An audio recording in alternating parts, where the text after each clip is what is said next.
Hello, this is Lazy Dev and welcome to my YouTube channel.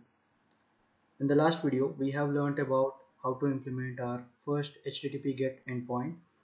Also, we have learnt about implementing a DTO and creating a dummy data and returning it. So today, we will see how can we implement multiple GET endpoints in the same to-do controller.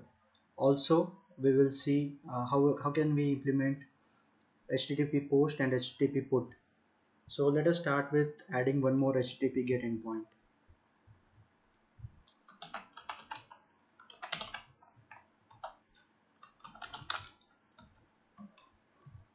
For now, let me try out with int again.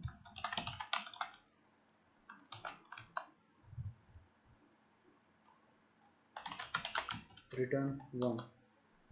So now if you see, this itself gives a compile time error. So it is saying that to-do controller already defines a member called get with same parameter types. So let me try changing it to get 1. Yeah, now the error is gone. Let me try to run this and show you how we can see these two endpoints in Swagger.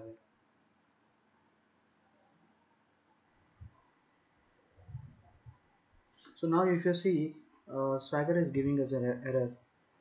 So why is this happening?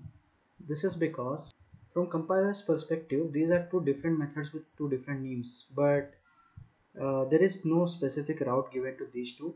So usually when we do not have any route specified, then Swagger assumes that for each HTTP method we have one method, but now for HTTP GET we are having two different methods. So Swagger is unable to detect which method to show for HTTP GET.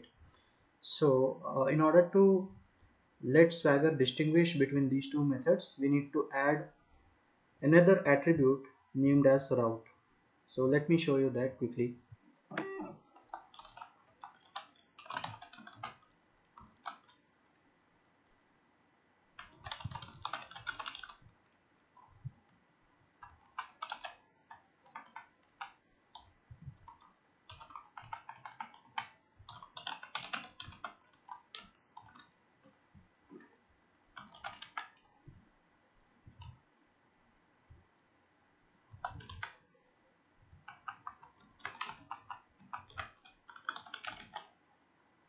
So now we have added this route attribute, and within the parenthesis we are specifying the route. So when we hit get pending tasks, then this particular method will be called, and when we hit get number, then this method will be called. So let me show you this in action. So now the error is gone and it is listing two of our API endpoints with this routes get pending tasks and get number. So earlier when we did not specify any route, there used to be only one route. I mean, earlier when I did not add the second method, there used to be only one route without this get pending tasks. So the string or the URL would be like API/todo. But now with API/todo we had two different HTTP GET methods. So that's why we had to give a route to both of the new methods. So in case you have only one HTTP GET endpoint in your particular controller, then you might omit giving the route. It is completely as per your choice. So if I try this HTTP GET number, then it will hit the second method.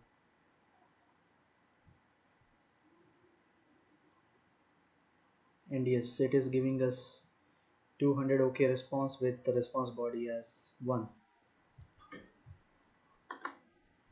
And there is one more way to specify these routes. So let's check that.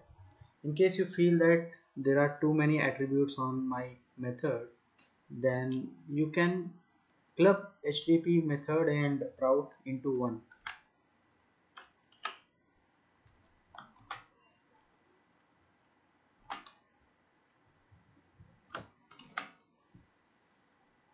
So inside the HTTP method itself, you can provide the route. It will work in the same manner, so I'm not again running this application and going to demo it. Let's go ahead and try to implement one HTTP post method.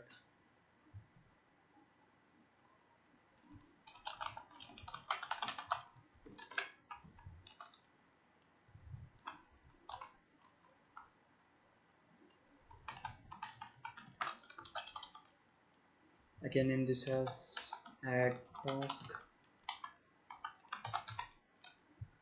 Okay, it is not mandatory to have a body, but if we are not giving any body, then what is the use of implementing HTTP post? We need to add some data, right?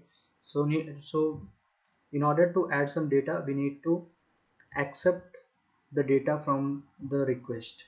So we can do that using from body attribute. So inside this method, I'll say from body my task.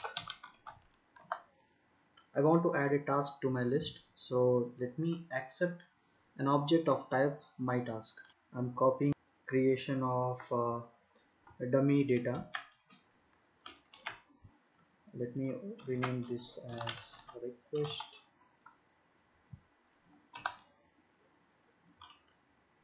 Okay, so now my obj is pending task DTO and it has two pending tasks in it. What I can do is I can add obj dot pending tasks dot add request. So how can we verify that it has actually added or not? So we can do that by returning this obj, return obj, and I can change the return type to pending tasks DTO. So as I'm having only one HTTP post method inside my controller, so the route is not mandatory anymore. Let me run this and show you the output. Okay, so Swagger now is showing us the post endpoint. Let me try this out. So unlike get, now post endpoint, when I click on try it out, it is asking me for a request body. I'll give task ID as 3 and task name as learn only from lazy dev. Let me try to add this into the list. Yeah, so now it is returning me the new task that I have added. So this is how we can implement post endpoint. Let me try the same with put. For that I have copied the post method and I have kept the dummy data creation as it is. So to update that, first we need to fetch the record that is present in the database. So where to be updated equal to obj dot first obj dot pending tasks dot first or default e dot task id equals request dot task id. So first or default will return us the first record that matches the condition, or else the default value is null. So let me check for null. If to be updated is not equal to null, then to be updated dot task name equals request dot task name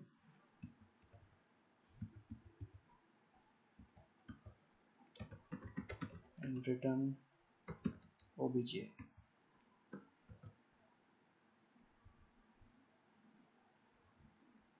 Let me run this. As we know, we have two records in our dummy data, so I would like to update the second record.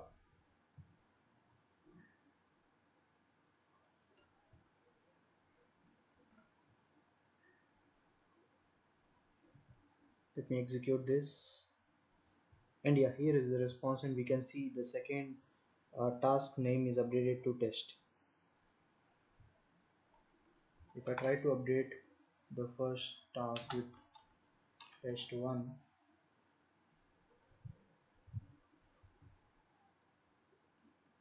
Now in this case the test one is updated.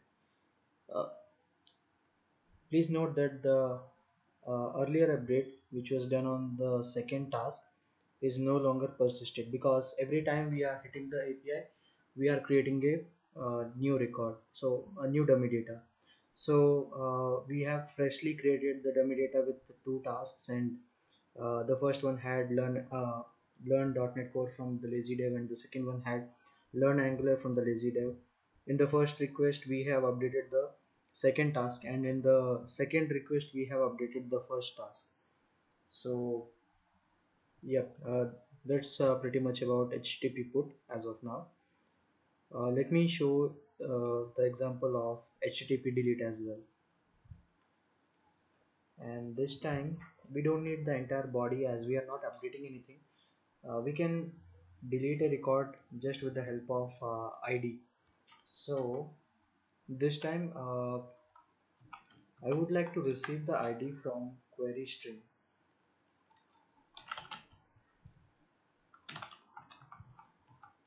So here I would like to use from query.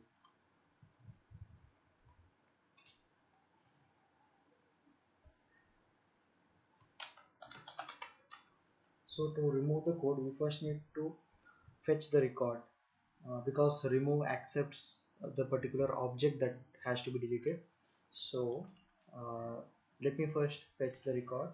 We did it in the HTTP put, so I'll be copying the same method, just rename it to as to be deleted. Again check if it is null. If to be deleted is not equal to null, then I would go ahead and remove it. So if you see, the IntelliSense is showing that it is expecting an object of my task. So let us pass to be deleted, and remove method returns boolean value. So let me catch this boolean value somewhere.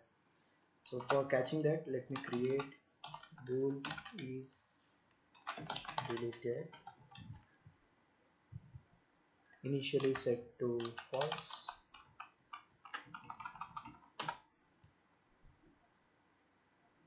Okay, then is deleted equals to obj.pendingtask.remove. So now I wish to return is deleted, and let me change the return type to boolean.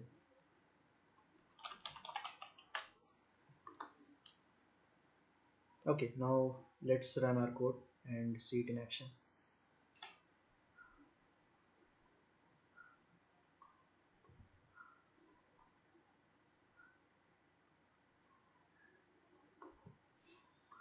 So earlier it was giving us an option to edit the body.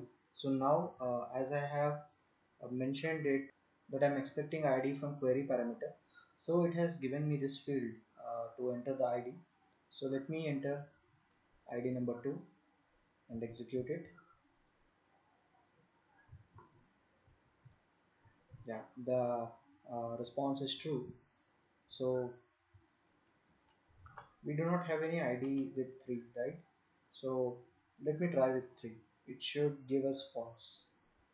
Yeah, so our API is working fine, but still if we need to ensure that it is deleting the record, then I can do some changes to the API endpoint. So instead of bool, let me return again this pending tasks DTO. Okay, so instead of is deleted, let me return obj. Let me try to delete the first task. Yeah, so the first task is deleted and only the second task is now returned. Let me try to delete the second task this time. Second is deleted and first is written. Let me try to delete the third task which is not present. Yeah, so it is deleting, sorry, so it is returning both the tasks. That means none of the tasks are deleted. So that's about HTTP delete. Coming back to API,